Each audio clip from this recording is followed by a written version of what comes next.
for more of the truck build? Let's get started. We're back today with another episode of our shop truck build. So we've got a 2003 Chevy Silverado 1500 HD, has a 6-liter in it, it's a 4x4, and basically we bought it at an auction. There's a lot of damage to it, and we're trying to figure out how to fix this thing. So we're still in the dismantling stage, just kind of. We've done a few other things. But when we left off before, the truck was running, and it was running. That was about it. We didn't have it driving because the shift linkage was unhooked, and we found out the actual shifter on the column wouldn't go into park, so we had to figure out all that nonsense. Well, we've gotten the bottom of it now, and let's go ahead and get started and talk about where we are. Okay, we've really got to get to the bottom of the gear shifter here not going into park. So it will go up, but then it stops right here. It will not go any higher. So we're going to take this apart a little bit and see what we can find. All we've done is take this bottom piece off by taking this bolt out here. There's supposed to be another one over there, but it was not there. But anyway, so we've just removed this, and now we're going to go in here and remove these 10mm nuts here and over here to take this shield down so we can get access to around the steering column. Sorry for the jumpiness, but we're going to get that 10mm right there.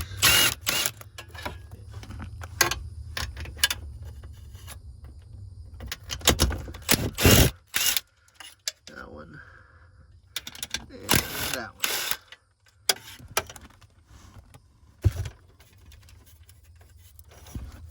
one. Now remove the plate. Again, sorry for the jumpiness here, but it just seems to be easier to get here with our phone rather than a big camera. And you can see here, and sorry for the daylight coming up and making this foggy, but again, we can't go all the way up with our shifter. Well, in quick inspection, just taking that shield off and getting a quick look, see if we can get some light in here. So you can see here, when I shift this, that it's stopping right there. Well, if we take this flops all around, and it's supposed to be hooked to that little knob right there that I'm touching with my middle finger, if you can see it back there. So that's where this is supposed to be hooked to somehow. There we go. And now, wow, it goes into park. So just like that, now we have it all the way into park where it's supposed to be. Okay, so now not only does the shifter work, but now we can get our key out, where before it was stuck in the on position because it wouldn't go into park and you can't get it out that way. So now we've got it all the way in park, and we can turn the key all the way off and get it out. Now we can hook up our battery. Won't run the battery dead. Okay, now we're under the truck, and now we can hook up our shifter cable because it's going to line up with our shifter in the transmission, and hopefully that'll hold. These GM bushings are known to go bad here right at the shifting linkage, but it seems to be on there pretty well. So let's see if the truck moves. Okay, we've got our battery hooked up. All right, shifting linkage is hooked up now. We've got reverse. And looks like we have forward as well.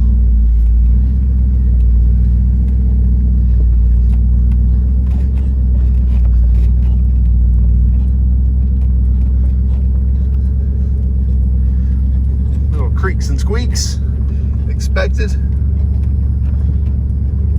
Been sitting for who knows how long.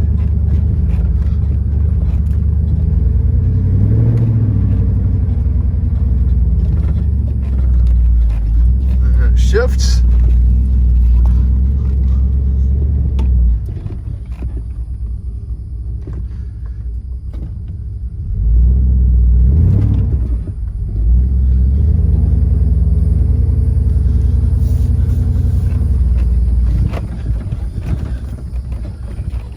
Looks like we got a roller. Now we know the door pins need to be replaced because you can see here when trying to close this door, it's actually hitting on this other door. So you got a pretty bad sag here. My goodness, that's probably over 3/8 of an inch, maybe even half an inch. And you can see where it's actually chipped the paint off the other door over there. So again, we're having to lift up to close this door. Okay, so we know that the door pins are bad on both the top and the bottom. I think the top is the worst, which is pretty typical, but we're going to go ahead and replace the pins on the bottom and top. So that's actually a total of 4 pins, and we're going to take this door off to do this. Now, what we're going to replace this with, here we have 2 of the pins, and then that's a new bracket there, and then we have 2 either bronze or brass bushings, a couple of washers, and lock nuts. So we've got those sitting there ready, and then we got some more pins in here. So again, we're going to need 4 of these pins just for this one door. And you can even see visible damage here on the striker as well. We may end up replacing that. We probably will get us another striker because it's definitely going to, may not affect it, but just the right thing to do. It's worn pretty good there where it's been misaligned. Since we're going to be taking off the door, the first thing I'm going to do is remove the door panel, because we have to either feed the wires out of the door panel or either out of the truck and disconnect it from the fuse panel and so forth. So there's ways to do either of those. We're going to take this door panel off first. First thing I'm going to do is put this window down so it's not even in our way at all. Typically there would be an 8mm screw right here, a 5/16 or 8mm screw that goes in right there. I know this because here it is right here. So all your GM door panels are going to have that screw right there, at least in this vintage, from I think 99 to I don't know when they stopped. But anyway, so that screw was already out of there, so that screw's not in there. And then the other thing we'd want to do, we don't need to pull this off because we'll unplug it actually when we get the door panel off, but then we have to get the little window triangle right up here. So this little guy right here, it just pops on with clips, so you can either take a little screwdriver or a little pry tool, little interior tool, or what have you, to pop those off. And those just pop in with clips and then sits down in there like this. So once you pop the clips off, you can pull it up. Pretty easy to take off. Just don't pry too hard and break it.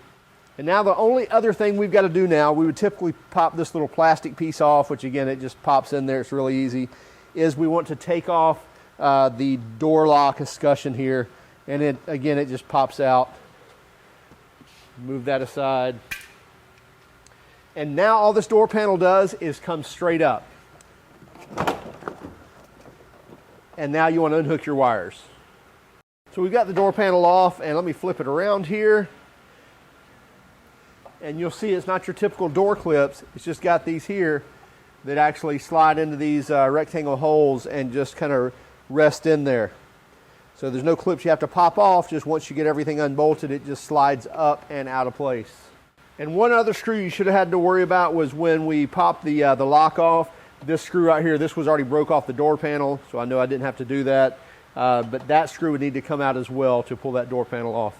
So to take this door off, we're either going to have to take all these wires here, which also go to the power window motor, to the power door locks, to the lights, and unhook all that and feed all that through. Or we can take this kick panel off here.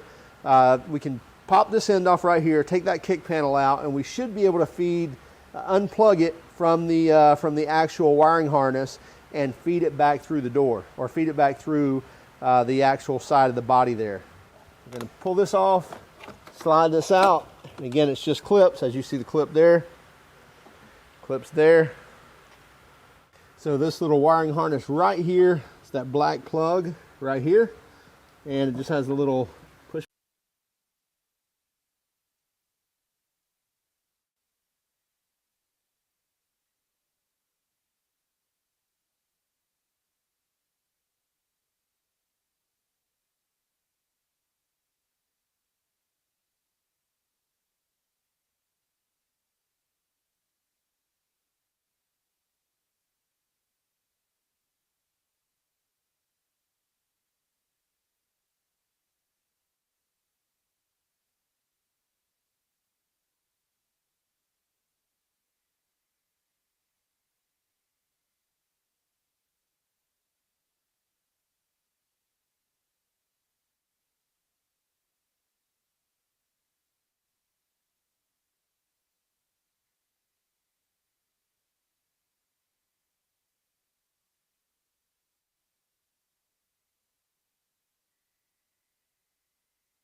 And now you can see here's the what's left over of the hinges. See these pins?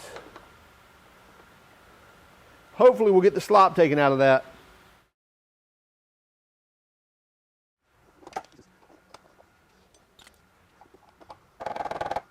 Since these bushings seem a little sloppy in here, I'm gonna put a little red Loctite on them. I don't know if that's gonna help anything.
So I just put the rubber boot back on this plastic piece because we're just going to feed this back in.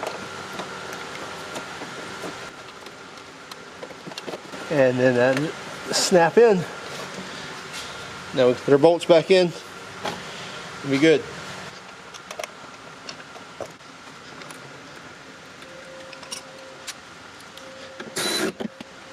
And the moment of truth.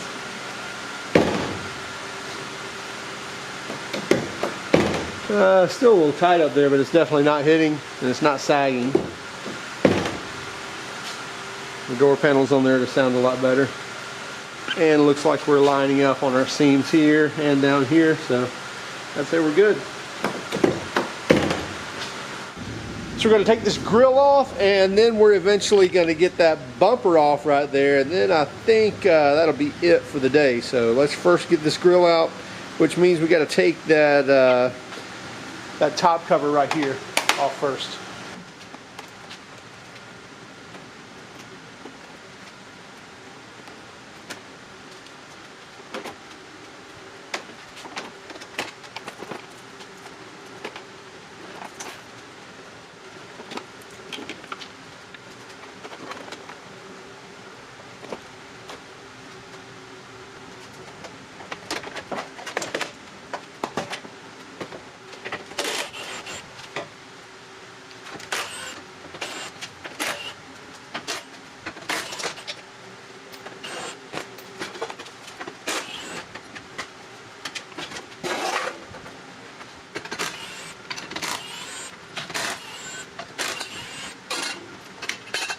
Okay, here's just a current look of where we are. The complete front end is apart, the bumper's off, the grill's off, all the bumper brackets are off. We're down to the frame. We do have a little plastic broken here in the what I would call the headlight buckets. So we're gonna see if we can get a replacement of that. It's where it basically holds the reflectors on, or the lower lights down there. As I mentioned, the bumper brackets are definitely bent, but we should be okay on the frame rails. And that's where our fabricated bumper will bolt up to. We're good with running and driving. It looks like we got a little transmission leak probably right there. So we'll have to figure that out, maybe get a new transmission cooler or maybe just a new seal for the line set. And then as far as the truck goes, we messed with the door. So now our door closes properly and our gap is a lot better. It's still a little closer than I like at the top, but it opens rather easily and shuts easily as well. There's no door panel on there, so that's why it's a little clunky right now. And we're gonna leave the door panel off until we get the rest of this interior out, get this rat's nest of wires all figured out, and we've got a bunch of tools in there as well. We got a complete new interior coming that we'll be installing, at least on the front seats. The back seats are gonna clean up really well, and we're gonna pull out that console, get that all cleaned up and re-dyed, and get everything looking spiffy. And definitely need a headliner, so we'll be doing that in a future episode as well. Okay, so we've got a running driving truck now. Well, at least around the property here, it's running and driving. Haven't really taken it out on the roads, but it seems to shift. It seems to drive around okay. We don't have the front drive shaft in it yet, so we're not sure of why this is out, if there's a problem with the transfer case or the front diff, or maybe they pulled it out, who knows, to tow it or something, or maybe it's just a U-joint. We'll check those things out and figure out why. Now, the crazy thing was, couldn't believe of how good everything was on the front end. Now, the bumper's toast, the brackets are toast, but the frame rails seem fine. Even this grille had every clip still good, all the lights, all the clips still good. So anyway, we'll still replace a lot of this stuff. We may buff out these headlights and save them for now. But in future episodes, what we'll be doing, the next episode, we'll probably either do the fabricated bumper. So we're going to have a fabricated bumper, which will come all CNC cut. We'll basically have to weld it all together and mount it on the truck. That probably won't make it for next week. So next week, we'll continue to remove all of the interior. We're going to gut the complete inside. We're going to put a new headliner in it. We're going to put all new leather seats in it as well, except for the rear. I think they're about perfect, so we're going to clean those up. So anyway, so next episode we'll probably be removing the complete interior, getting rid of a lot of the rat's nest of wires that are in there, and figuring everything out as far as the sound system, but basically pulling the carpets out, getting those cleaned up, as well as getting the rear seats cleaned up and getting the front seats ready to be reupholstered, and we'll probably even do the headliner. So stick around, make sure you follow us on Instagram, Facebook, and Twitter. And if you don't mind, would you hit that like and subscribe button, but only if you liked our video. If you hated our video, as always, give us a thumbs down. But would you let us know in the comments why? Have a great day. Keep smiling.